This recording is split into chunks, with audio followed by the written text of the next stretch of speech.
चल ना, तुझी अट पूर्ण कर. चल ना, नैना, तू सगळ्यांसमोर माझ्यावरचं तुझं प्रेम व्यक्त करशील.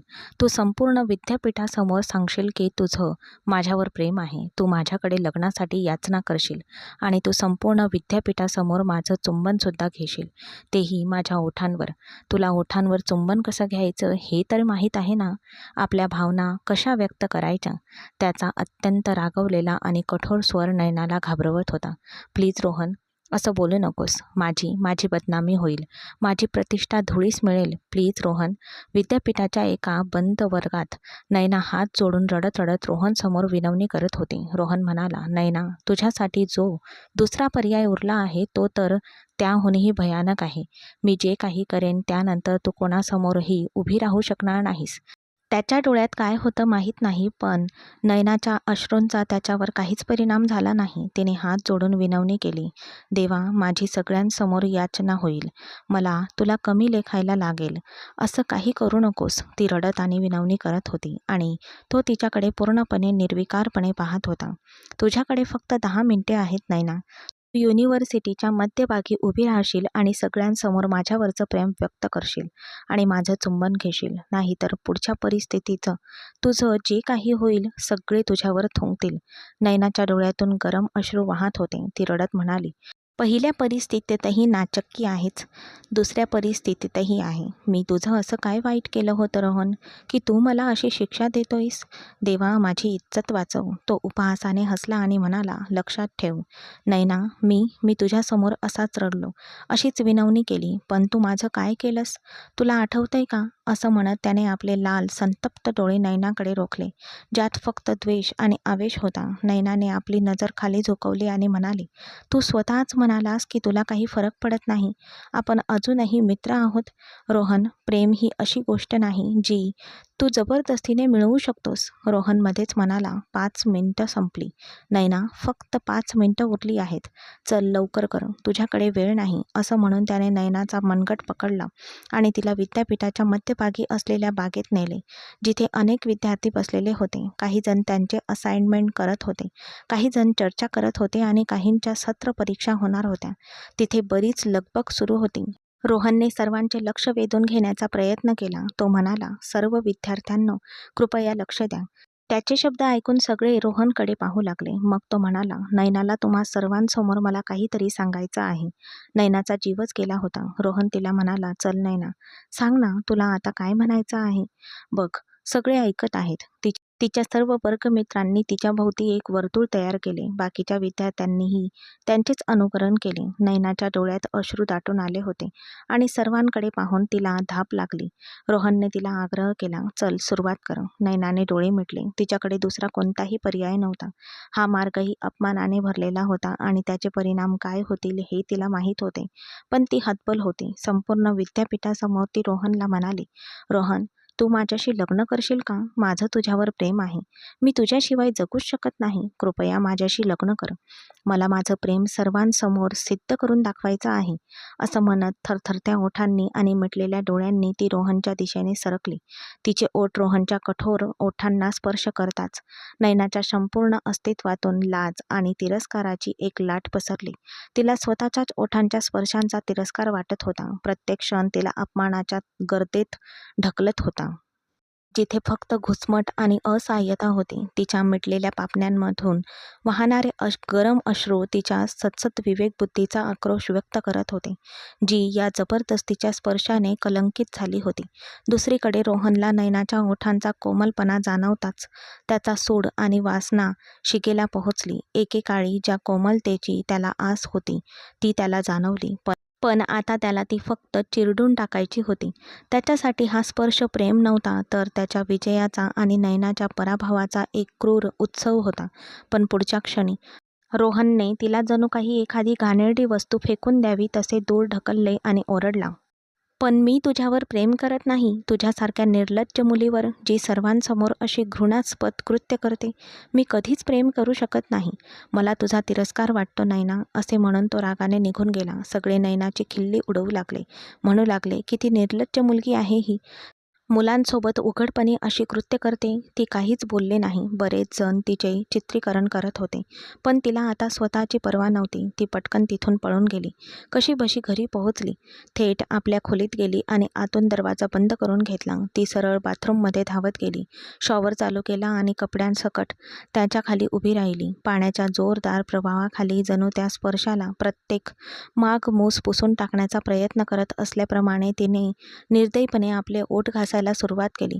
रोहनच्या ओठांचा ठसा अजूनही तिच्या ओठांवर उमटलेला तिला जाणवत होता, ज्यामुळे तिच्या संपूर्ण मनात किळस दाटून आली. ती किंचाळली आणि तिचे ओठ सोलवून निघेपर्यंत घासत राहिली. जे काही तिने सोसले होते, त्यानंतर त्याचे परिणाम किती भयंकर असतील हे तिला चांगलंच ठाऊक होतं. तिचे वडील कदाचित लाजेने मरून जातील. आपल्या कुटुंबाच्या नजरेत होणारा हा अपमान तिला सहन होत नव्हता. म्हणून ती रडली, आपले अश्रू पुसले आणि आज रात्रीच्या अंधारात घरातून बाहेर पडून आपले जीवन संपवण्याचा निश्चय केला.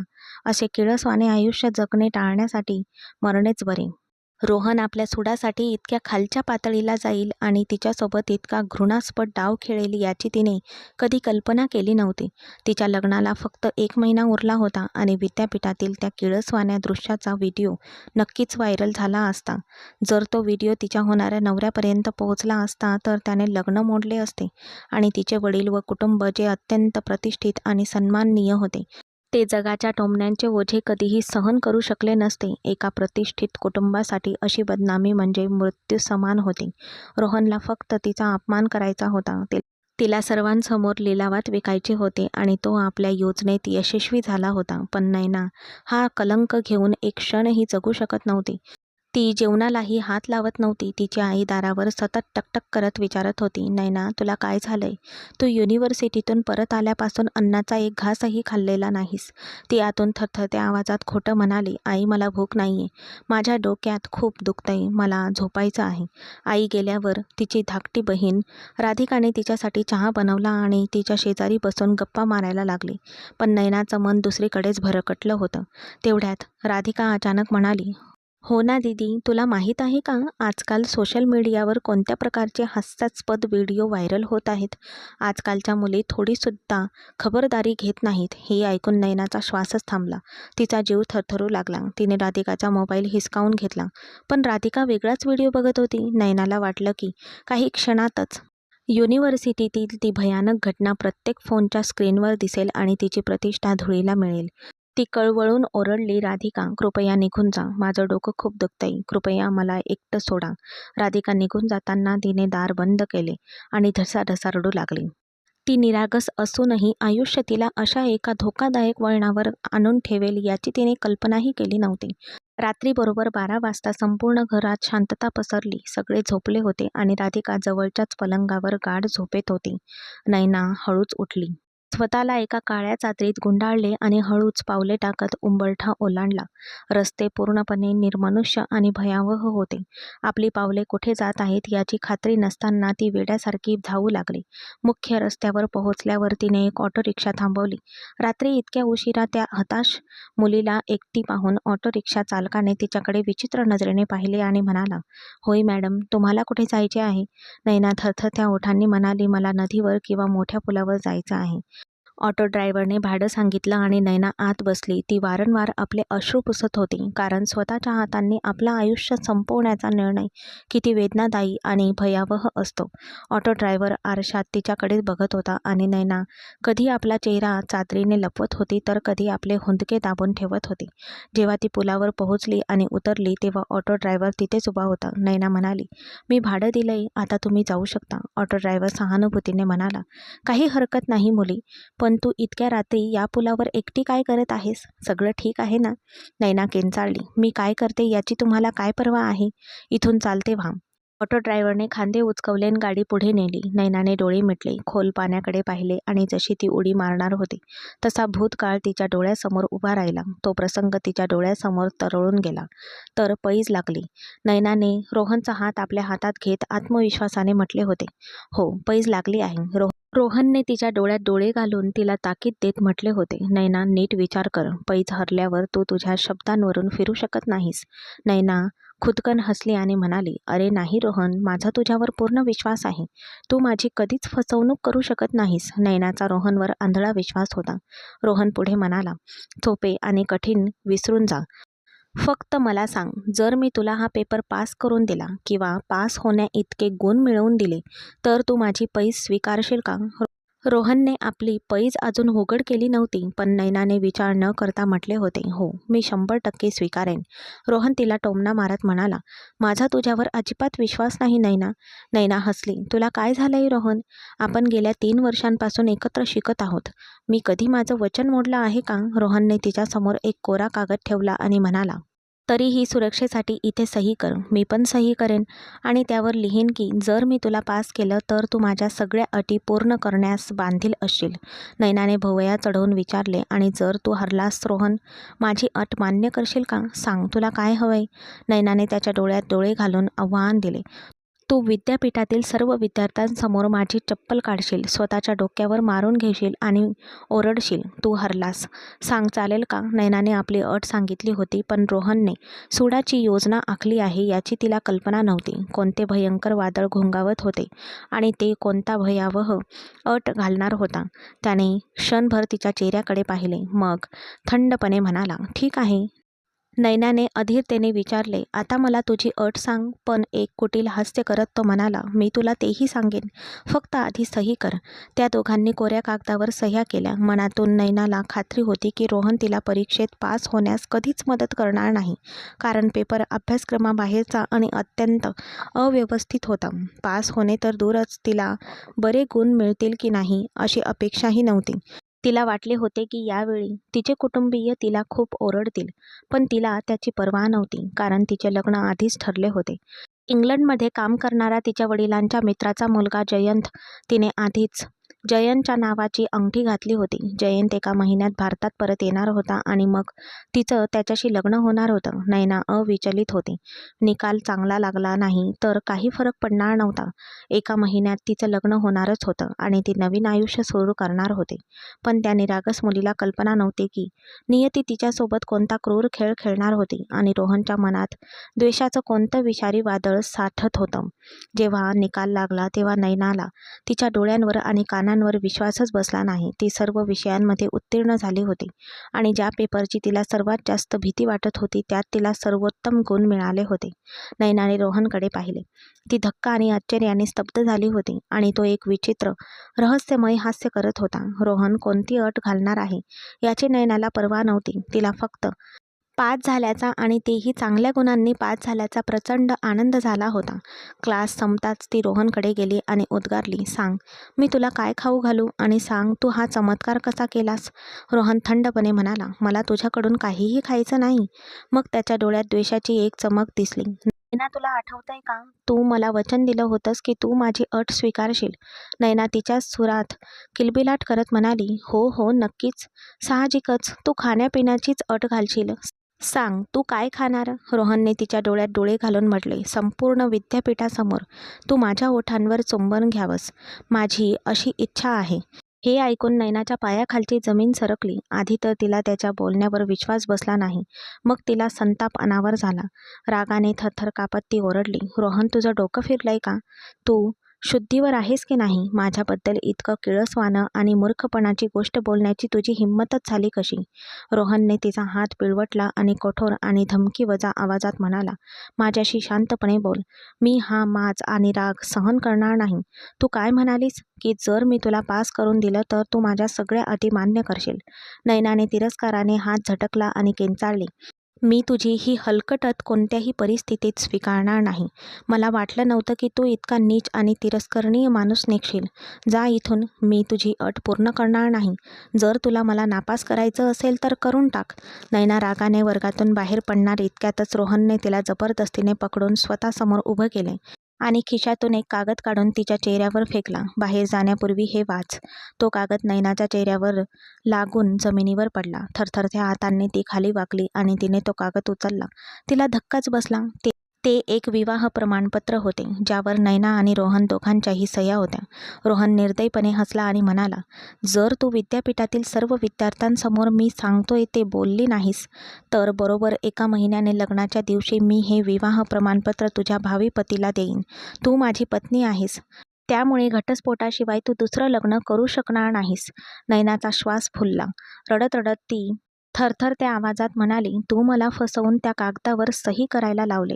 मला हे लग्न अजिबात मान्य नाही. रोहन खळखळून हसला आणि म्हणाला, तू यावर विश्वास ठेव किंवा न ठेव मला पर्वा नाही, पण तुझा होणारा नवरा आणि समाज नक्कीच ठेवतील. एवढ्या मोठ्या गदारोळानंतर तुझी वरात रिकाम्या हाताने परत जाईन. तुझे वडील नक्कीच लाजेने मरतील. तुझी आई जगणार नाही आणि तुझ्या नशिबात अपमानाचे आयुष्य लिहिले जाईल. आणि तुझे हे कृत्य पाहून तुझी बहीण आयुष्यभर तिच्याच दारात बसू शकणार नाही. कोणी तिचे लग्नही लावून देणार नाही. आता तुझ्याकडे फक्त 2च पर्याय आहेत. नैना, निर्णय तुझा आहे. नैनाचे मन पूर्णपणे सुन्न झाले होते. तो माणूस इतका नीच निघेल याची तिने कल्पनाही केली नव्हती. त्या क्षणी नैनाचे मन पूर्णपणे सुन्न झाले होते. तिने विचार करण्याची आणि समजून घेण्याची शक्ती गमावली होती. रोहन कठोरपणे म्हणाला, तुझ्याकडे जास्त वेळ नाही. काय करावे आणि काय करू नये हे नैनाला सुचत नव्हते. जर हे विवाह प्रमाणपत्र लग्नात दाखवले असते तर ते खरे आहे की खोटे हे कोणीही तपासले नसते. तिची वरात तिला अपमानित करून निघून गेली असती. ती रडली आणि रोहनकडे गयावया केली, पण त्याच्या हृदयावर तिच्या बोलण्याचा काहीही परिणाम झाला नाही. आता तोच एक पर्याय उरला होता. जशी ती पुलावरून खाली पाण्यात उडी मारणार होती तेवढ्यात कोणीतरी तिचा मनगट प्रचंड ताकदीने पकडला. नैना पूर्णपणे हवेत अधांतरी होती, पण तिचा मनगट घट्ट पकडीत होता. तिने डोळे उघडले आणि वर पाहिले तर एक अनोळखी मुलगा तिच्यासमोर वाकून बसलेला दिसला. तो तिला रागावला, वेड्या मुली, काय करते आहेस? वर ये. तुझा दुसरा हातही मला दे. नैना वेदनेने किंचाळली, नाही, माझा हात सोड. माझा जीव वाचवायला तुला कोणी सांगितले? माझा हात सोड, मी मरत आहे. ती आपला हात सोडवण्यासाठी धडपडू लागली. पुलावरून लटकलेल्या त्या माणसाने तिचा दुसरा हात पकडला आणि आपल्या पूर्ण ताकदीने तिला जबरदस्तीने वर खेचले. भ्याडपणे मरण्यापासून तिला वाचवणाऱ्या त्या माणसाचे आभार मानण्याऐवजी ती त्याच्या छातीवर ठोसे मारू लागली आणि ओरडू लागली, इथून चालता हो. मला वाचवणारा तू कोण? त्याने नैनाच्या हातांवर जबरदस्ती करत तिला हिंसकपणे हलवले. शुद्धीवर ये. तुला भ्याडपणे मरायचे आहे का? तुला काय झाले आहे? तू तू स्वतःचा जीव का घेऊ इच्छितेस? नैना रडत म्हणाली, तुम्हाला काय फरक पडतो?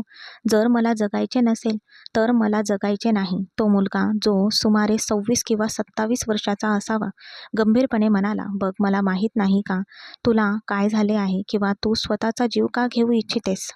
पण बघ, हे सर्व पाप आहे आणि या कृत्यामुळे देव खूप क्रोधित झाला आहे. नैना जोरजोरात रडत म्हणाली, मग मी आणखी काय करू शकते? हळूहळू गुदमरून मरण्याशिवाय माझ्याकडे दुसरा पर्याय नाही. तो मुलगा नरम पडला आणि म्हणाला, मी मी आहे ना, मला सांग ना, कदाचित मी तुला मदत करू शकेन. आपल्या अपमानास्पद परिस्थितीनंतर एका अनोळखी व्यक्तीला सत्य सांगणे नैनाला योग्य वाटले नाही. म्हणून ती रडली आणि तिने एक खोटी कहाणी रचली. मी एका खूप गरीब घरातील मुलगी आहे. माझे आई वडील वारले आहेत आणि या जगात माझे कोणीही नाही. मी माझ्या काकांसोबत राहत होते, पण जर मी आज रात्री पळून आले नसते तर माझ्या काकूने माझे लग्न एका मध्यमवर्गीय माणसाशी लावून दिले असते. मला कोणाचाही आधार नाही, म्हणून मला पळून येऊन आत्महत्या करावी लागली. तो काही वेळ तिच्याकडे पाहत राहिला, मग सहानुभूतीने म्हणाला, माझ्याबरोबर ये, मी तुला घरी सोडतो. मग सकाळी आपण तुझ्याबद्दल काय करायचे ते ठरवू. नैनाला वाटले की कदाचित देव तिला आयुष्यात दुसरी संधी देत आहे, म्हणून ती शौर्यच्या गाडीत बसली. पण तिला ही भीती वाटत होती की तो मुलगा दिसायला अगदी सभ्य आणि गंभीर असून अत्यंत गांभीर्याने गाडी चालवत असला तरीही तो तिच्यासोबत काहीतरी वाईट करेल. शौर्य शांतपणे म्हणाला, मी इथून जात असताना तुला पुलाजवळ उभी असलेली पाहिली. मला वाटले की तू हे भयंकर कृत्य करणार आहेस. बघ, कठीण परिस्थितीतून पळून जाण्यासाठी फक्त भित्रे लोकच ही पद्धत वापरतात, जे तू करणार होतीस. सुमारे 15-20 मिनिटांनंतर गाडी एका आलिशान बंगल्याबाहेर थांबली आणि हॉर्नचा आवाज होताच पहारेकऱ्याने जड मुख्य दरवाजा उघडला. गाडी वरांड्यात पार्क करताच शौर्य गाडीतून बाहेर पडला आणि मग त्याने दुसरा दरवाजा उघडून नैनालाही बाहेर पडायला मदत केली. ती खाली आली, पण त्या भव्य राजवाड्यासारख्या घरात शिरण्यात संकोच करत होती. शौर्य मुख्य दिवाणखान्यात शिरताच त्याची वृद्ध आजी हातात काठी घेऊन, कपाळावर आठ्या आणि चेहऱ्यावर कठोर भाव घेऊन बाहेरच त्याची वाट पाहत होती. आजी कठोरपणे म्हणाली, घरी परतायची ही काही वेळ आहे का? इकडे ये, मी तुझे कान खेचते. पण तिची नजर नैनावर पडताच ती आश्चर्याने थक्क झाली आणि तिने आपला हात छातीवर ठेवला. ती म्हणाली, शौर्य, ही कोण आहे? ही मुलगी कोण आहे? तू तिच्याशी लग्न करून तिला इथे आणलेस का? हे ऐकून नैनाच्या काळजात धस्स झाले. शौर्याने चेहऱ्यावर खोटा गंभीरपणा आणत म्हटले, मग काय आजी, मी तिच्याशी लग्न करून तिला इथे आणले. मला वाटले की तुला तशीही कायमची मोलकरीण मिळणार नाही. तुझ्या स्वभावाने तुझे कोणाशीही पटत नाही. मोलकरीण कोणीही असो, काम भागेल. बघ, तू तिला 4 दिवसांनी कामावरून काढून टाकतेस. म्हणतेस की ती कामाची नाही, घाणेरडी आहे, तिचे हात मळलेले आहेत, तिचे कपडे घाणेरडे आहेत. म्हणून मला वाटलं की या त्रासातून कायमची सुटका करून घेतलेली बरी. आता ती माझी बायको आहे आणि ती तुझी काळजी घेईल. तुला तिला कामावरून काढावंसं वाटलं तरी तिला कामावरून काढता येणार नाही. हे ऐकून आजी भडकली. निर्लज्ज, निर्लज्ज, तू गुपचूप लग्न करून मुलीला घरी आणलंस. जर तू मला विचारलं असतंस तर मी तुझं लग्न मोठ्या थाटामाटात लावून दिलं असतं. शौर्य किंचित हसला. आजी, कोण एवढा त्रास घेईन? आधी स्थळ शोधायचं, मग साखरपुडा, मग लग्नावर लाखो रुपये खर्च करायचे. मला वाटलं की शॉर्टकट घेतलेलाच बरा. शौर्याचे शब्द ऐकून नैना स्तब्ध उभी राहिली. विचार करत होती की हा माणूस काय मूर्खपणा करतोय. आजी मात्र धक्क्यात होती. आजीची अवस्था पाहून शौर्य म्हणाला, माफ कर, माझ्याने हे सहन होणार नाही. तो दार बंद करून हसत हसत आजीकडे गेला आणि प्रेमाने म्हणाला, अगं आजी, मी लग्न केलं नाही. ही मुलगी तुझी काळजी घेण्यासाठी आणली आहे. मी तिला खूप कष्टाने शोधून काढलं. आजपासून ती तुझी काळजी घेईल. आणि हो आजी, तू तिला अजिबात त्रास देणार नाहीस. ती खूप चांगली मुलगी आहे, म्हणून कृपया तिची सोबत कर. ती गरीब आणि गरजू आहे. काही मिनिटातच त्या मुलाने नैनाची समस्या सोडवली होती. नैना हळूच तिच्या आजीकडे गेली, जी तिच्याकडे रागाने बघत होती. आजी म्हणाली, मुली, खरं सांग, तो खरंच तुझ्याशी लग्न करून तुला घरी घेऊन आला नाही ना?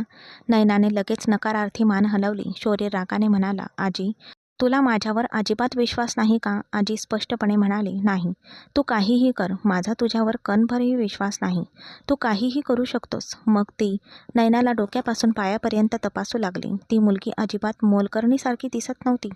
तिने स्वच्छ चांगले कपडे घातले होते, पण रडल्यामुळे तिचे डोळे सुजले होते. आजी म्हणाली, तू अजिबात मोलकरणीसारखी दिसत नाहीस. तू छान महागडे कपडे घातले आहेस. मला खरं सांग, मुली, काय झालंय?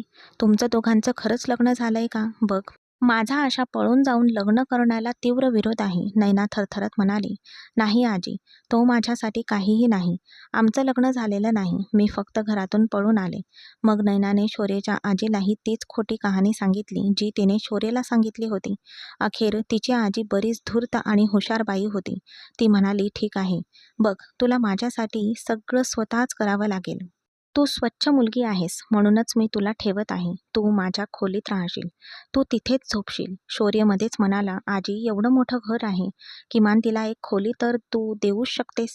आपण तिला पाहुण्यांच्या खोलीत ठेवूया. शौर्याचे बोलणे ऐकून त्याच्या आजीने त्याचा कान पिळवटला आणि म्हणाली, माझा अजूनही तुमच्या दोघांवर विश्वास नाही. म्हणूनच ही मुलगी रात्री वेगळ्या खोलीत न झोपता फक्त माझ्याच खोलीत राहणार. कदाचित तुमचं खरंच लग्न झालं असेल आणि रात्री तुम्ही दोघे, शौर्याची आजी, देवकी देवी, यांचे बोलणे ऐकून नैना आणि शौर्य दोघेही लाजेने चूर झाले आणि एकमेकांच्या डोळ्यात डोळे घालून पाहू शकले नाही. आजीला त्यांनी त्यांचं लग्न झालेलं नाही असे आश्वासन देऊनही तिच्या बोलण्याने नैनाला इतकी लाज वाटली की जणू ती जमिनीतच रुतून बसेल. यानंतर देवकी देवी नैनाला तिच्या खोलीत घेऊन गेल्या आणि तिला कोणत्या वेळी कोणती औषधे घ्यायची आणि नाश्त्याला काय खायचे हे समजावून सांगू लागल्या. दुपारच्या आणि रात्रीच्या जेवणात तिला काय आवडतं, नैना मान खाली घालून शांतपणे ऐकत होते. मग देवकी देवी म्हणाल्या, माझ्या शेजारी इथे पलंगावरच झोप. ती एकही शब्द न बोलता झोपी गेली, पण तिच्या डोळ्यात झोपेचा लवलेशही नव्हता. घरातून निघताना तिने एक पत्र लिहून कोणालाही तिला शोधू नका असे सांगितले होते, कारण ती आत्महत्या करणार होती. पण तिच्या मनात एक भयंकर विचार घोळत होता. तो म्हणजे सकाळी उठल्यावर तिच्या कुटुंबावर काय संकट येईल याची भीती. तिचे आई वडील कसे वागतील, तिने जयंतशी लग्न केले नाही तर तो काय विचार करेल याचा ती विचार करत होती. रोहनने तर तिचा जगण्याचा हक्कच हिरावून घेतला होता. यात तिचा दोष काय होता? झालं इतकंच की जयंतशी लग्न ठरल्यावर जेव्हा नैनाने तिच्या संपूर्ण वर्गाला मिठाई खाऊ घातली होती, तेव्हा रोहनने तिला एका रिकाम्या वर्गात ओढून नेले होते. तू दुसऱ्या कोणाशी तरी साखरपुडा कसा काय करू शकतेस? नैनाने थक्क होऊन विचारले होते. तुला काय म्हणायचं आहे? रोहनने दात ओठ खात म्हटले होते. माझं तुझ्यावर प्रेम आहे आणि मला तुझ्याशीच लग्न करायचं आहे. रोहन काही चांगला मुलगा नव्हता हे नयनाला चांगलंच माहीत होतं. ती त्याची जवळची मैत्रीणसुद्धा नव्हती. ते एकाच स्टडी ग्रुपमध्ये होते आणि त्यांनी एकमेकांना असाइनमेंट किंवा लेक्चरमध्ये मदत केली होती. पण रोहन तिच्यासाठी इतका वेडा आणि विक्षिप्त माणूस असेल याची तिने स्वप्नातही कल्पना केली नव्हती. तो तसाही गुंड, वाईट मुलांसोबतच असायचा. नयनाला तो कधीच आवडला नव्हता. पण ते ग्रुपमध्ये असल्यामुळे ते एकमेकांशी सहजपणे बोलू शकत होते. पण जेव्हा त्याने तिला हे नातं नाकारायला सांगितलं, कारण तो तिच्याशी लग्न करणार होता, तेव्हा नयना त्याला जोरजोरात खडसावत म्हणाली होती, "मी तुझ्यासारख्या नीच व्यक्तीशी कधीही लग्न करणार नाही. ज्या माणसाबद्दल मला खात्री नाही, त्याच्याशी मी कधीच लग्न करू शकत नाही. मी तुझ्याशी लग्न करेन अशी कल्पना तरी तू कशी करू शकतोस? माझा होणारा नवरा खूप चांगला आहे आणि माझ्या आईवडिलांनी माझ्यासाठी जो काही निर्णय घेतला आहे तोच योग्य आहे." त्या दिवशी रोहन शांतपणे निघून तर गेला आणि 3-4 दिवस विद्यापीठात आला नाही. पण जेव्हा तो परत आला तेव्हा त्याने साधेपणाचा खोटा आव आणत म्हटले, "नयना, मला समजलंय की प्रेम जबरदस्तीने लादता येत नाही. पण आपण पूर्वीसारखे मित्र राहू." हे ऐकून नयनाला सुरुवातीला आश्चर्य वाटले, पण नंतर तिला वाटले की त्याने सत्य स्वीकारले हे चांगलंच झालं. तेव्हापासून 3-4 महिने उलटून गेले होते. रोहन तिला त्याच्या द्वेषाच्या आगीत जाळून अशा वेदनादायक दुविधेत आणून ठेवेल याची नयनाने कल्पनाही केली नव्हती. तिची इच्छा नसतानाही विचारांच्या याच गोंधळात तिला झोप लागली. सकाळी जेव्हा ती जागी झाली तेव्हा आजी देवकी देवी देवाची प्रार्थना करू लागली. ती प्रभूच्या नावाचे ध्यान करत होती. जेव्हा तिने नयनालाही उठून बसलेले पाहिले तेव्हा ती प्रेमाने म्हणाली, "मुली, तू सुद्धा अंघोळ करून देवाच्या नावाचा जप कर." नयनाने अंघोळ केली आणि भक्तिभावाने देवाच्या नावाचा जप केला. आपल्या आजीला उपाशीपोटी घ्यायची औषधी दिली आणि स्वयंपाकघरात परतली. कुठे काय ठेवले आहे हे पाहण्यासाठी तिने सर्व कपाटे आणि पेट्या उघडल्या. मग आपल्या आजीसाठी पौष्टिक नाश्ता तयार केला. पहिल्यांदाच तिच्या आजीने मोठ्या आवडीने नाश्ता खाल्ला आणि नयनाची प्रशंसा करत म्हणाली, "मुली, तुझ्या हातांना किती छान चव आहे. तू किती स्वादिष्ट ऑमलेट बनवले आहेस." मग सहानुभूतीने तिने विचारले, "तुझी काकू तुला खूप त्रास द्यायची का?" गुदमरल्यासारखे वाटल्याने नयनाने तिला खोट्या गोष्टी सांगत राहिली. जर तिने सत्य सांगितले असते तर ती काय करू शकली असती? सत्य इतके कडू आणि विषारी होते. सकाळी 8 वाजताच देवकी देवी नयनाला म्हणाल्या, "मुली, कृपया जा आणि शौर्यला उठव. हा बिचारा अलार्मने किंवा कोणत्याही आवाजाने उठत नाही. तुम्ही त्याच्या कानाजवळ ढोल वाजवला तरी तो जागाच होणार नाही. बघ, अजिबात संकोच करू नकोस. सरळ त्याच्या खोलीत जा. त्याचा हात पकडणे त्याला जोरात हलव. तरच तो उठेल." हे ऐकून नयनाला खूप विचित्र आणि अवघडल्यासारखं वाटलं. एका अनोळखी व्यक्तीच्या खोलीत जाऊन त्याला उठवणं हे तिला अत्यंत अयोग्य वाटलं. ती संकोचात म्हणाली, "आजी, तुम्हीच त्याला उठवा. मी असं कुणाच्या खोलीत जात नाही." आजी हसली आणि म्हणाली, "काळजी करू नकोस. तो काही बोलणार नाही. तो कुंभकर्णासारखा झोपतो. तसंही माझा नातू खूप साधा आणि सभ्य आहे." काही अज्ञात कारणामुळे आजीने नयनाला पाठवण्याचा आग्रह धरला. जेव्हा ती आजीच्या खोलीतून बाहेर पडली तेव्हा समोरची खोली शौर्याची होती. तिने लाजत लाजत ठोठावले, पण आतून काहीच प्रतिसाद आला नाही. मग संकोचातच तिने दाराची कडी फिरवली आणि दार उघडेच होते. आज शौर्य पलंगावर पसरून गाढ झोपला होता. त्याचे तोंड उघडे होते. जणू काही त्याने आपले सर्व सामान विकून टाकले होते. नयनाने आधी त्याला हळूच हाक मारली, "ऐक, तुझी आजी तुला उठायला सांगत आहे." पण त्याच्या घोरण्यात किंचितही बदल झाला नाही. उलट तो घोरत गाढ झोपलेलाच राहिला. नयना थोडी मोठ्या आणि स्पष्ट आवाजात म्हणाली, "बघ, तुझी आजी तुला उठायला सांगत आहे."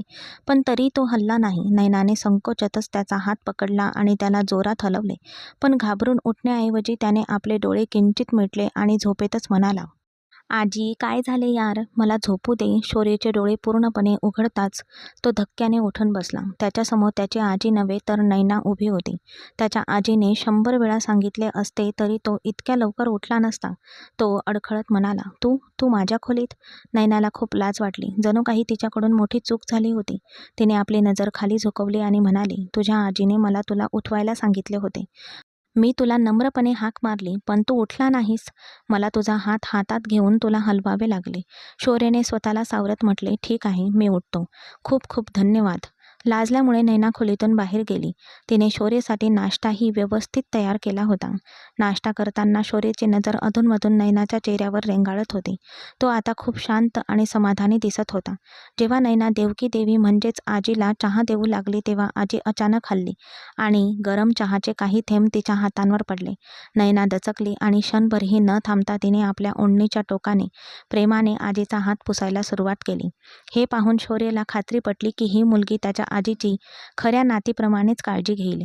त्यानंतर शौर्य त्याच्या ऑफिसला निघून गेला आणि नैना दिवसभर त्याची आजी देवकी देवी हिच्यासोबतच राहिली. तिची आजी तिच्या शेजारी बसून तिच्या तारुण्यातील आणि तिच्या आईवडिलांच्या जुन्या सोनेरी आठवणी सांगत असे. काही जुन्या आठवणी सांगताना तिच्या आजीच्या डोळ्यात पाणी येत असे आणि ते पाहून नैनालाही तिच्या आईवडिलांची तीव्र आठवण येऊ लागत असे. तिच्या डोळ्यात अश्रू दाटून येत, पण ती ते पटकन पुसून टाकत असे. वेळ निघून गेला आणि हळूहळू नैना त्या भव्य वाड्याच्या प्रत्येक कोपऱ्याशी परिचित झाली.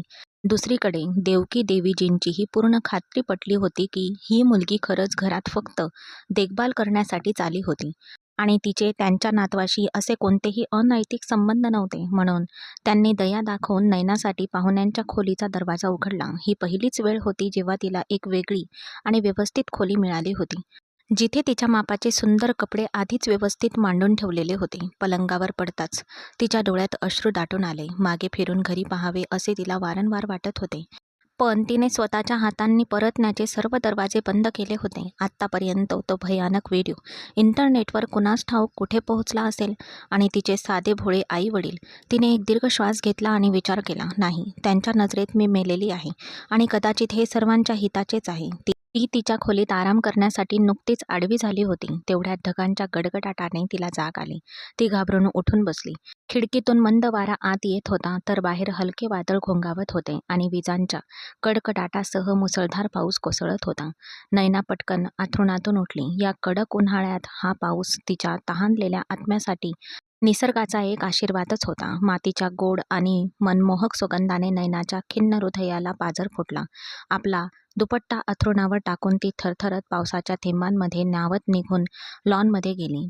पाण्याच्या थंड थेंबांनी तिचा फिकट चेहरा धुतला. ती एखाद्या लहान मुलाप्रमाणे पावसाच्या पाण्यात उड्या मारत आणि बागडत होती. तेवढ्यात पाऊस पाहून शौर्य, तोही हातात कॉफीचा मग घेऊन लॉनमध्ये निघाला होता. आज ऑफिसमधलं काम लवकर संपवून तो लवकर घरी आला होता आणि बाल्कनीत उभे राहून आल्हाददायक हवामानाचा आनंद घेत होता. पण अंगणात पूर्णपणे भिजलेल्या नैनाला पाहताच त्याची नजर तिच्यावर खिळून राहिली. तो तिच्याकडे मंत्रमुग्ध होऊन एकटक पाहत होता. नैनाला वाटले की ती घरी एकटीच आहे आणि शौर्य अजून ऑफिसमधून परत आलेला नाही. पण तिलाही माहीतच नव्हते की तिच्या मागे कोणीतरी शांतपणे उभे राहून तिच्याकडे एकटक पाहत होते. शौर्याची नजर तिच्या संपूर्ण आकृतीवर खिळली होती. इतक्या खोलवर आणि तीव्रतेने त्याने पहिल्यांदाच एखाद्या मुलीकडे पाहिले होते. त्याचा हेतू वाईट नव्हता, तरीही त्याची नजर नैनाच्या ओल्या केसांवरून आणि नंतर तिच्या मत्स्य कन्येसारख्या संपूर्ण आकृतीवरून फिरली. ओले कपडे तिच्या शरीराला चिटकले होते आणि ती एक जबरदस्त जादू करत होती. शौर्याच्या हृदयाची धडधड वाढू लागली आणि त्याच्या छातीत एक विचित्र भावना दाटून येऊ लागली. तेवढ्यात नैनाने अचानक मागे वळून पाहिले. शौर्याला अगदी जवळ उभे पाहून ती भयभीत झाली. तिचा हात लगेचच तिच्या छातीवर गेला आणि घाबरून तिने स्वतःला झाकण्याचा प्रयत्न केला. पण तिच्याकडे तिचा दुपट्टा सुद्धा नव्हता, ज्यामुळे तिचे ओले शरीर लपवता आले असते. लाजल्यामुळे नैनाला कुठे जावे हे सुचत नव्हते. शौर्य आधीच निघून गेला होता. ती पटकन आत पळाली, पण ओल्या फरशीवर पाय ठेवताच ती वाईट रीतीने घसरली. कॉफीचा मग घेऊन शौर्य हॉलच्या दिशेने जात होता तेव्हा नैना अचानक मागून त्याला धडकली आणि ते दोघेही मोठ्या धपकन खाली पडले. आधी कॉफीचा मग हवेत उडाला आणि त्यातही सगळी गरम कॉफी शौर्याच्या कपड्यांवर सांडली. मग शौर्य तिच्याकडे येऊन पडला. गोंधळलेला आणि धडपडत शौर्य म्हणाला, अगं, तू आधीच ओली होतीस, आता तू मलाही भिजवलंस. नैनाचा चेहरा लाजेने पूर्णपणे फिका पडला. ती अडखळत म्हणाली, सॉरी, खूपच सॉरी. हे कसं झालं हे मला कळलंच नाही. मी फक्त आत येत होते. ती उठण्याचा प्रयत्न करत असताना शौर्य सुद्धा सरळ उभा राहिला. पण ती उठण्याच्या आधीच नैना पुन्हा एकदा घसरली आणि थेट त्याच्यावरच पडली. तिचे दोन्ही हात शौर्याच्या खांद्यावर गेले आणि नकळतपणे शौर्याचा हातही तिच्या कमरेवर गेला. दोघेही पुन्हा खाली पडले. नयनाचे ओठ शौर्याच्या ओठांना भिडले आणि एक अनोखी, विजेसारखी गोड संवेदना त्यांच्या संपूर्ण अस्तित्वात भरून गेली. त्यांच्या अंगावर भावनांची एक लाट पसरली. शौर्याच्या हृदयाची धडधड अनियंत्रितपणे वाढू लागली. पहिल्यांदाच त्याच्या छातीत एक अनोखी खळबळ माजली होती.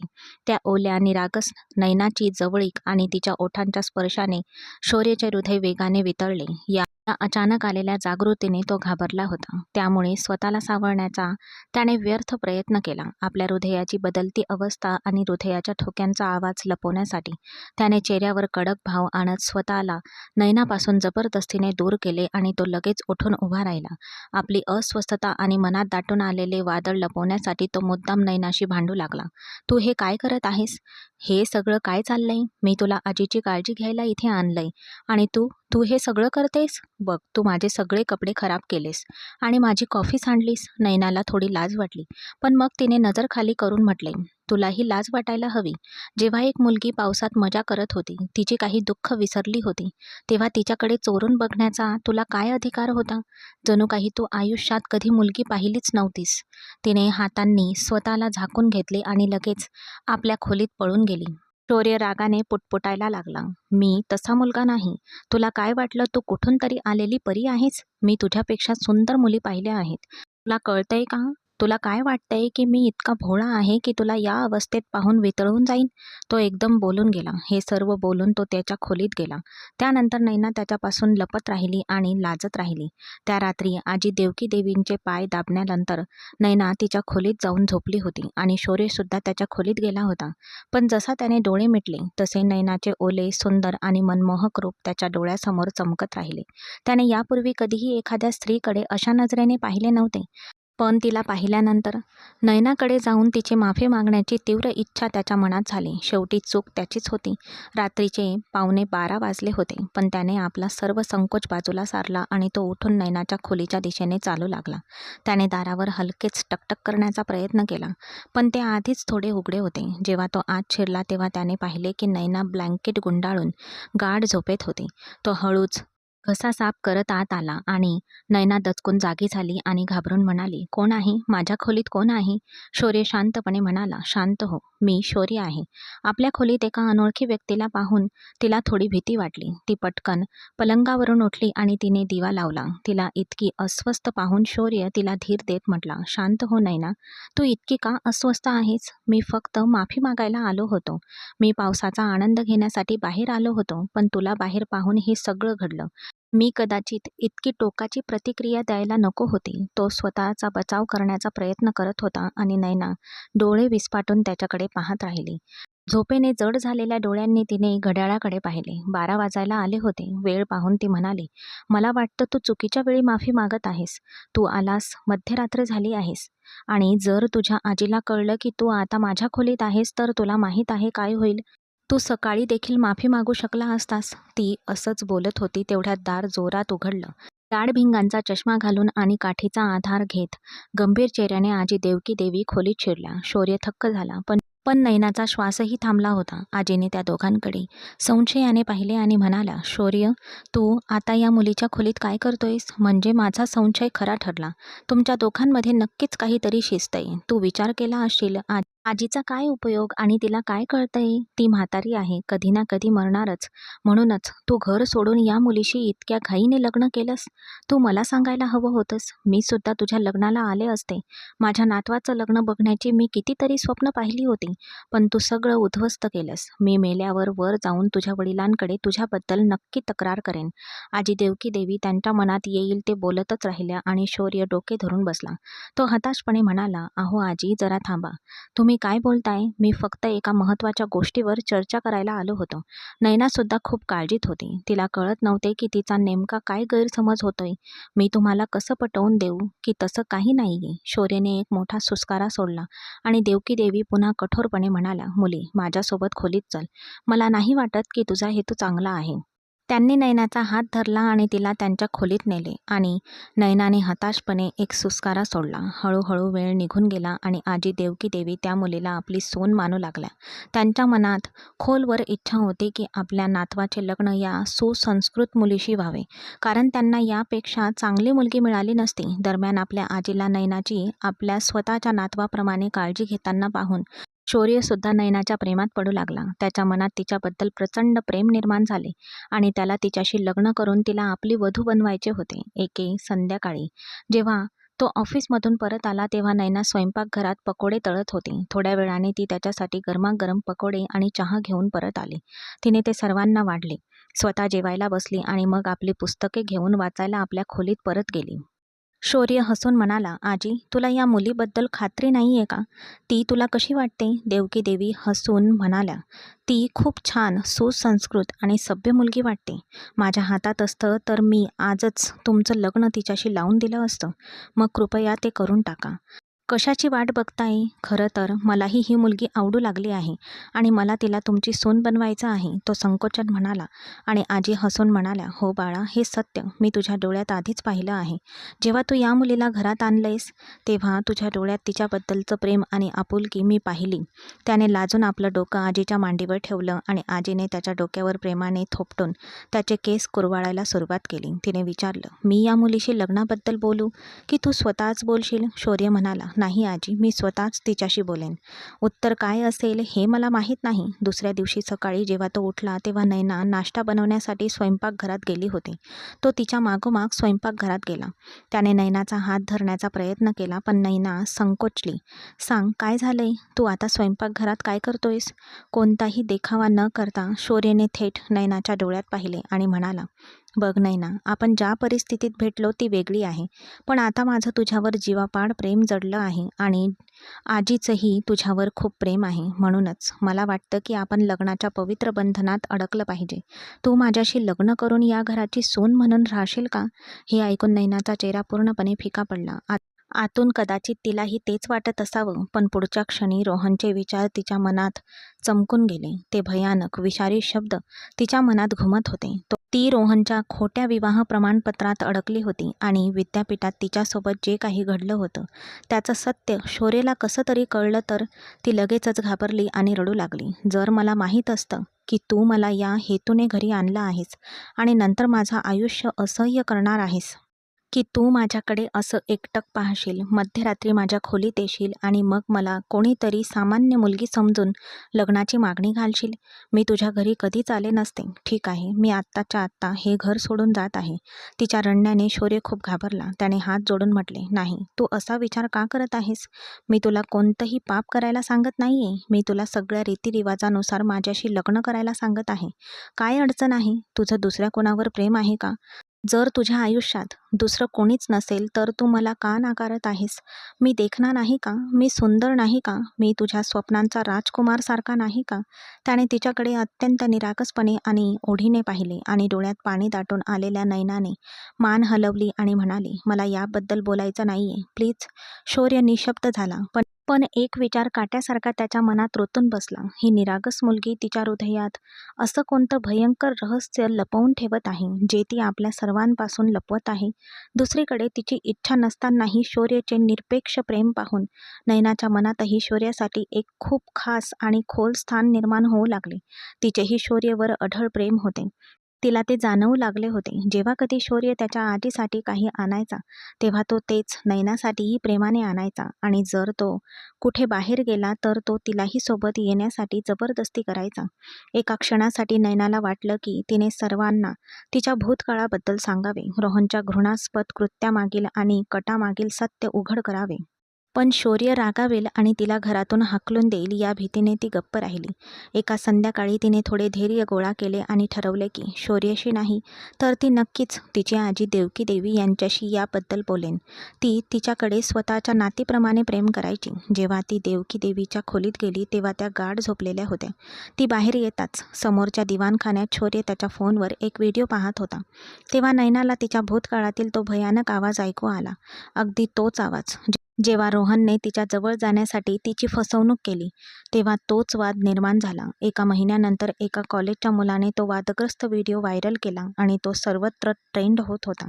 लोकांनी सर्व प्रकारच्या घाणेरड्या कमेंट्स केल्या होत्या. त्यात लिहिले होते, आजकालच्या या असंस्कृत मुली बघा कशा निष्पाप मुलांना जाळ्यात अडकवतात, आणि असेच असंख्य अश्लील शब्द होते. शौर्यला अशा गोष्टींमध्ये रस नव्हता, पण ज्या क्षणी त्याने व्हिडिओमध्ये नैनाला पाहिले तो थक्कच झाला. नैनाची अवस्था इतकी वाईट होती की तिच्या शरीरातून रक्तही वाहत नव्हते. शौर्य रागाने खळबळून उठला आणि म्हणाला, नैना, या व्हिडिओमध्ये ही मुलगी कोण आहे? तू आहेस का नैना? तो तिच्याकडे धावला आणि व्हिडिओ पाहताच नैना बेशुद्ध होऊन जमिनीवर कोसळली. सोशल मीडिया तो व्हिडिओ प्रत्येक लॅपटॉपवर वाऱ्यासारखा पसरला होता आणि नैनावर अत्यंत कठोर टीका होत होती. शौर्य तिरस्काराने म्हणाला, तर हेच तुझं खरं रूप आहे की तू अशी मुलगी आहेस? तू कॉलेजमध्ये या सगळ्या किळसवाण्या गोष्टी केल्यास आणि मला स्वतंत्र नसल्याबद्दल तुझ्या काकूचा छळ करण्याबद्दल काय सांगत होतीस? तू माझा विश्वासघात केलास. तू मुलांच्या बाबतीत इतकी खालच्या पातळीवर गेलीस. छी, मला किळस येते की मी तुझ्यासारख्या मुलीवर प्रेम केलं. तो तिच्याकडे द्वेष आणि तिरस्काराने पाहत होता आणि नैना अनावर रडू लागली. शौर्यने तिची अशी बदनामी करणे तिला सहन होत नव्हते. शौर्यला तिच्यावर किंचितही शंका आली तर आपला जीव गुदमरून जाईल असे तिला वाटत होते.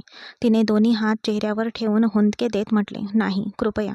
मी सगळ्या गोंधळापासून खूप दूर आले आहे. मी माझा सन्मान वाचवण्याच्या आशेने सगळं काही मागे सोडून पळून आले.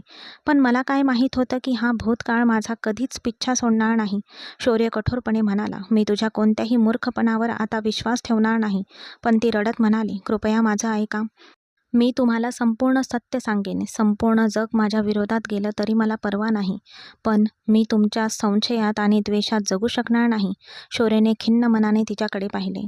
कारण नैना हुंदके देत त्याला संपूर्ण सत्य सांगू लागली. रोहनचा दुष्ट विनोद, साखरपुडा मोडण्यासाठी आलेला दबाव, खोट्या विवाह प्रमाणपत्राचा आणि खोट्या सहीचा संपूर्ण कट. तिने एक एक करून सगळं काही उघड केलं. हे सगळं अत्यंत गंभीरपणे ऐकल्यानंतर शौर्य सोफ्यावर बसला. काही वेळ तो डोके धरून स्तब्ध बसून राहिला. मग त्याला प्रचंड राग आला. तो म्हणाला, तो रोहन नावाचा मुलगा भयंकर आहे. पण नैना, तू पूर्णपणे वेडी झाली आहेस का? एका कोऱ्या कागदावर तुझी सही घेतल्यानंतर त्याने तुझ्या सहीची एक प्रत एका खोट्या विवाह प्रमाणपत्रावर चिटकवली आणि तुला वाटलं की लग्न असं होतं? पुजारी आले नाहीत, 7 फेरे घेतले नाहीत, साक्षीदार नव्हते, काहीच नाही. तू एका कोऱ्या कागदावर सही केलीस आणि त्याने ते बनावट करून तुला घाबरवलं. तुझं डोकं फिरलं आहे का? तू तू याला लग्न समजतेस? लग्न कसं होतं हे तुला कोणी सांगितलं नाही का? तू लहानपणापासून एका सुसंस्कृत हिंदू कुटुंबात राहत आली आहेस, बरोबर? की तू आधी दुसऱ्या धर्माची होतीस आणि 2 महिन्यांपूर्वी धर्मांतर केलंस? तो नैनाच्या मूर्खपणावर संतापला होता आणि शौर्यला स्वतःलाच कळत नव्हतं की तो त्या क्षणी किती संतापला होता. नैनाने मान हलवली. त्याचे ओरडणे ऐकून ती रडत म्हणाली, बस झालं. रोहनने मला त्याच्या शब्दांच्या जाळ्यात अडकवलं होतं. भीतीपोटी त्याला जे हवं होतं त्यावर मी विश्वास ठेवू लागले. मला माहीत आहे की हे सगळं खोटं होतं, पण तरीही तो खोटा कागद जपून ठेवतोय. जर त्याने तो दुसऱ्या कुणाला दाखवला तर सगळ्यांना वाटेल की माझं आणि त्याचं लग्न झालंय. शौर्यने एक गडद सावली टाकली आणि कठोरपणे म्हणाला, तू एक भित्री आणि मूर्ख मुलगी आहेस. मी हा व्हिडिओ आत्ताच्या आत्ता डिलीट करून टाकेन आणि ज्याने कोणी तो व्हायरल केला आहे त्याला त्याची जागा दाखवून देईल. लगेचच शौर्यने सायबर क्राईम ब्रँचमध्ये उच्च पदावर असलेल्या आपल्या एका जवळच्या मित्राला फोन केला. काही तासातच तो व्हिडिओ सर्व सोशल मीडिया प्लॅटफॉर्मवरून काढून टाकण्यात आला आणि ज्यांनी तो शेअर केला होता त्यांनाही अटक करण्यात आली. पोलिसांनी त्यालाही पकडले. तो एक विक्षिप्त कॉलेजचा मुलगा होता ज्याने रोहनच्या सांगण्यावरून तो व्हिडिओ व्हायरल केला होता. नैनाच्या कुटुंबियांनीही तो व्हिडिओ पाहिला होता. त्यांची मुलगी कुठेतरी गायब झाली आहे हे समजायला त्यांना कित्येक महिने लागले होते. बदनामीच्या भीतीने त्यांनी पोलिसात तक्रार दाखल केली नव्हती आणि आपली मुलगी मेली असावी असे गृहीत धरले होते. मग एके संध्याकाळी शौर्य कठोर स्वरात म्हणाला, तू आत्ताच्या आत्ता माझ्यासोबत घरी ये आणि तुझ्या आईवडिलांना सगळं खरं सांग. ए भित्री मुली, घर सोडून विनाकारण भटकण्याऐवजी तू तुझ्या कुटुंबियांना खरं सांगायला आणि पोलिसांची मदत घ्यायलाही पटवू शकली असतीस. नाही का? तुझ्यासारख्या मुलींना उलटे टांगले पाहिजे किंवा सापांनी भरलेल्या टाकीत कोंडून ठेवले पाहिजे, ज्या आपल्या आईवडिलांना सत्य सांगण्याऐवजी विष पिऊन किंवा विहिरीत पडून मरणे पसंत करतील. उडी मारण्याऐवजी तू दुसरे पर्याय शोधायला पाहिजे होतेस. तू तुझ्या प्रियजनांना सत्य सांगू शकली नाहीस का? मूर्ख मुली! या क्षणी नयनाला जर कोणाची सर्वात जास्त भीती वाटत होती तर ती शौर्याची होती, ज्याने तिचा हात जबरदस्तीने धरून तिला गाडीत बसवले होते आणि म्हटले होते, "सांग, तुझं घर कुठे आहे?" आता इतक्या महिन्यानंतर ती तिच्या घरी परत येत होती. घरात पाऊल ठेवताच तिची आई मुलीला गमावण्याच्या दुःखाने पूर्णपणे खचून गेली आणि जणू काही जगायचंच विसरून गेली होती. आपल्या मुलीला जिवंत पाहून तिने तिला प्रेमाने मिठी मारली आणि जोरजोरात रडत म्हणाली, "माझं बाळ कुठे गेलं होतं? मला वाटलं माझं संपूर्ण जगच उद्ध्वस्त झालंय." नैनासुद्धा रडत होती. सर्वांना मिठी मारत होती आणि तिने उचललेल्या पावलांसाठी माफी मागत होती. दुसऱ्या बाजूला शौर्य उभा होता, ज्याच्याकडे सर्वजण आश्चर्य आणि संशयाने पाहत होते. तो पुढे आला आणि कोणताही संकोच न बाळगता त्याने सर्वांना सत्य सांगितले. तो असेही म्हणाला, "तुमची मुलगी पूर्णपणे सुरक्षित आणि पवित्र आहे. पण ज्याने तिच्यासोबत हा किळसवाना खेळ खेळला त्या रोहनला मी जिवंत ठेवणार नाही." नैनाची कृती चुकीची होती, पण शौर्यामुळे हळूहळू सर्व काही सुरळीत होऊ लागले. नैना घरी परतली होती, पण वाड्यात आपल्या लाडक्या मुलीशिवाय आजी देवकी देवीजींचे हृदय दुःखाने भरून आले होते. त्या शौर्याला रागाने म्हणाला, "शौर्य, तू तिथे असा काय बघत उभा आहेस? जा आणि बाजारातून मिठाईची टोकरी घेऊन ये." आजी देवकी देवींनी त्याला प्रेमाने रागवले, "आपण दोघे जाऊन तुझ्यासाठी तिचा हात मागू. ती मुलगी या घराची सून होईल." शौर्यने तिच्यासोबत जे घडले ते भूतकाळ म्हणून स्वीकारले होते आणि तो दिलदार होता. त्यात या निष्पाप मुलीचा दोष नव्हता. होय, तिने नक्कीच एक मूर्खपणाची चूक केली होती, ज्याचे परिणाम तिला दारोदार भटकण्यात भोगावे लागले. काही दिवसांनी शौर्य आपल्या आजीसोबत नैनाच्या घरी आला आणि त्याने लग्नाचा प्रस्ताव ठेवला. नैनाच्या आईवडिलांनी मोठ्या आनंदाने आदराने आपल्या मुलीचा हात शौर्याच्या हवाली केला आणि काही दिवसांनी त्या दोघांचे लग्न मोठ्या थाटामाटात झाले. नैना नवरी बनून शौर्याच्या घरी परतली. आजी देवकी देवी आपल्या लाडक्या सुनेवर पूर्णपणे प्रेम करत होती. हसत मुखाने त्यांनी आपल्या वडिलोपार्जित आणि कौटुंबिक बांगड्या काढून नैनाच्या मनगटावर घातल्या आणि प्रेमाने म्हणाल्या, "या बांगड्या माझ्या सासूने मला दिल्या होत्या आणि मग मी त्या तुझ्या सासूला दिल्या, ज्या अकाली आम्हाला सोडून गेल्या. पण आता तू त्या जपून ठेवल्या पाहिजेस. जेव्हा तुझी सून येईल तेव्हा तू तिला त्या घालायला लावल्या पाहिजेस." ही ऐकून नैनाचे गाल लाजेने लाल झाले. तिने आपल्या आजीचे हात आदराने आणि प्रेमाने धरून त्यांचे चुंबन घेतले. थोड्या वेळाने शौर्य खोलीत आला. त्याला वधूच्या वेशात पाहून नैना थोडी घाबरली होती, पण पदर उचलल्यावर त्यांच्यात प्रेमळ संवाद झाला. त्यांनी एकमेकांसमोर आपल्या मनातील खोल भावना व्यक्त केल्या आणि तो नैनाच्या अधिक जवळ आला. त्याने तिच्याकडे विनवणीच्या नजरेने पाहिले. तेव्हा नैना हसली आणि तिने डोळे मिटले, जणू काही ती मूकपणे हे मान्य करत होती की तिच्या अस्तित्वावर फक्त शौर्याचाच अधिकार आहे. शौर्य अथांग प्रेम आणि भक्तीने तिच्या जवळ येऊ लागला, आपली सर्व शक्ती तिच्यावर ओतू लागला. ती संपूर्ण रात्र त्यांच्या आयुष्यातील सर्वात अविस्मरणीय आणि जिव्हाळ्याची ठरली. शौर्यने तिला एका क्षणासाठीही स्वतःपासून दूर होऊ दिले नाही. अखेरीस थकलेली नैना लाजत म्हणाली, "शौर्य, कृपया आता थांब. मला मला झोपू दे. असं वाटतंय की ही रात्रच सर्वस्व आहे. यानंतर काहीच उरणार नाही. कोणीच नाही. कोणताही प्रलय येणार नाहीये. आपण उद्यापासून आपलं उरलेलं आयुष्य एकत्र घालवणार आहोत."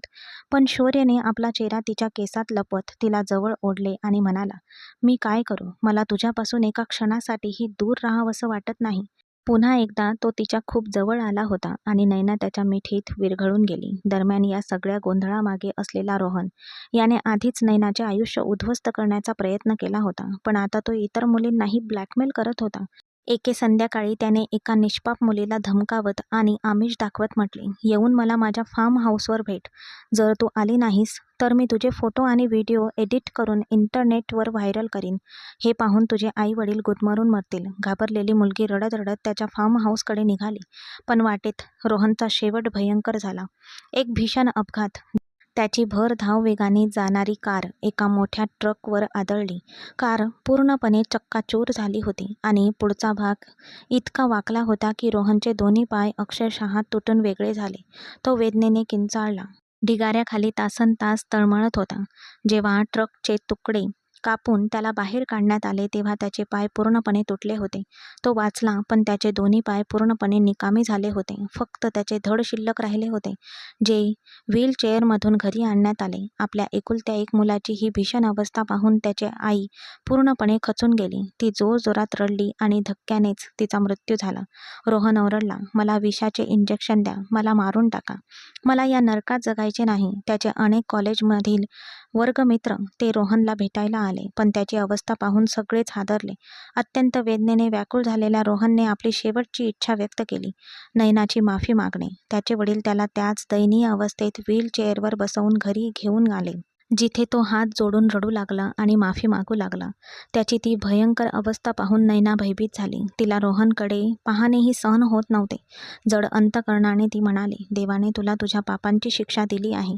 जा, मी तुला मनापासून माफ करते." रोहन हताशपणे रडत निघून गेला आणि हे सर्व दृश्य पाहून नयनाने एक दीर्घ श्वास सोडला. शौर्य जवळच उभा होता. त्याने प्रेमाने नयनाच्या खांद्यांना धरले होते आणि तिला मिठी मारली होती. नयनाला नेहमी वाटायचे की जर शौर्यने तिला त्या संध्याकाळी घरी आणले नसते आणि आधार दिला नसता तर काय झाले असते? तिने तसं केलं असतं का? तिने आत्तापर्यंत आत्महत्या केली असती, किंवा शौर्यऐवजी जर ती चुकीच्या माणसाच्या हाती लागली असती तर आज ती या सन्माननीय स्थानावर नसती. जे काही घडतं ते चांगल्यासाठीच घडतं. देवाची इच्छा असते. असा विचार करून नयनाच्या ओठांवर एक गोड स्मित उमटले आणि तिने आपला चेहरा शौर्याच्या रुंद आणि सुरक्षित छातीत लपवला.